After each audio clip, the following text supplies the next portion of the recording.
Hey guys, I'm Viper and welcome to my Spanish Grand Prix preview quiz.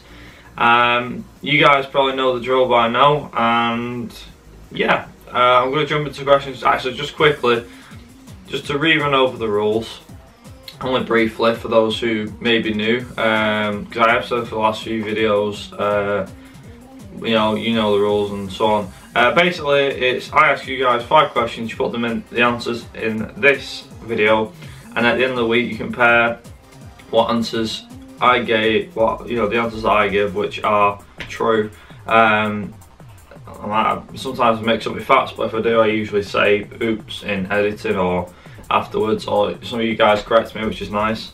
But yeah, I usually say write your answers in and your predictions in this video, and then check your answers with what I give you on the Friday.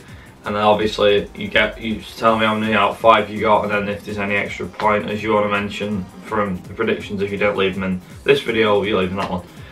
And that's it. So, like I said, Spanish Grand Prix, 5 questions. I think there's quite a few points on offer for this one, but I'm not quite sure. There is one where there's quite a few points on offer, but we'll get to that one when it comes to it.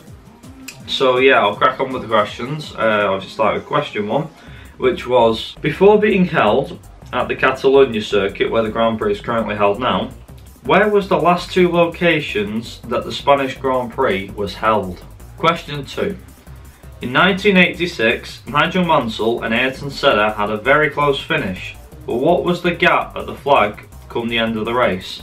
Was it A, 13 thousandths of a second, B, 14 thousandths of a second, or C, 15 thousandths of a second? Moving on. Question 3. Who has scored the most wins at the Spanish Grand Prix? Question 4. In 1928 and 1929, Bugatti won the Spanish Grand Prix by using the same driver. Who was the driver? So a lot of people will probably be stumped by that question, but good luck if you can get it right. And the last question. Question 5. Ferrari has scored the most wins at the Spanish Grand Prix with 13 wins, but who are the 2 constructors who are next on the list, tied with 8 wins each? I'm going to need both constructors on that one, obviously. And that is it for the question side of things. Now onto the prediction side. Obviously the Spanish Grand Prix, he's thrown up a couple of interesting races. Last year was a bit dramatic, and obviously Verstappen getting his first win. Renault are supposed to be bringing a big upgrade, however I think it's been set back another race, so it might be Monaco by the time Red Bull actually get an upgrade, or Red Bull get the upgrade that they need for the engine so they can match Merc and Ferrari. So it's going to be a Merc and Ferrari 2-horse race, I think. Although, considering it's a shorter track and speed isn't too much of a biggie, I suppose Red Bull aren't going to be too far behind to Ferrari and Mercedes, but I still think Merc and Ferrari will pull away. Given the pace of the Ferrari at the track during pre-season testing, and the fact that they got pole in Russia with Vettel last time out, who, by the way, what a race that was, the last 10 laps with Bottas and Vettel. I should mention that. Big congrats to Bottas. He thoroughly deserved it, I think. I'm glad that he got his first win in the end. I was hoping he'd get it in Bahrain, but obviously tyre strategy and guns out tyres on, and Vettel managed to get it better out of the Ferrari. You know, obviously I'll let Vettel win. So, considering the pace of Merc in the last few years and other teams, I'd definitely say Ferrari's at an advantage with Spain. The reason why I say that is, even though Merc's been dominant force the last 3 years, don't forget Ferrari got in the mix, not last year, the year before, 2015, when Vettel was in a race-winning car.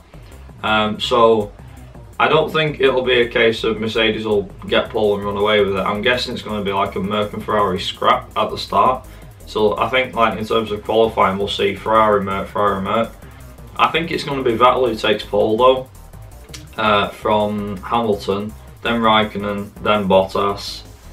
And I think 5th will probably go to somebody like Verstappen or Ricciardo. I'm not sure which one of the Red Bulls, but probably Red Bull, considering the downforce levels that are needed. But as for who do I think will take the race win, it's probably going to stay the same. I'm going to say Vettel, I'm going to say Hamilton will stay second, so he's going to finish behind Vettel. Raikkonen will drop behind Bottas, I think, so it'll be a Mercedes 2-3, then Raikkonen will be fourth, and then fifth place, I'm going to say Checo, Sergio Perez. Now that's a big gamble, but considering how far he's pushing that Force India this year, it's a possibility.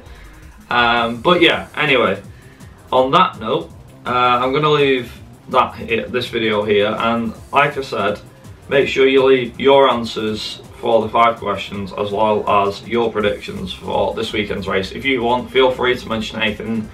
If you think anything spectacular is going to happen, like McLaren and Honda's going to finish a race, because that actually seems like it's going to be a miracle nowadays, judging by the car.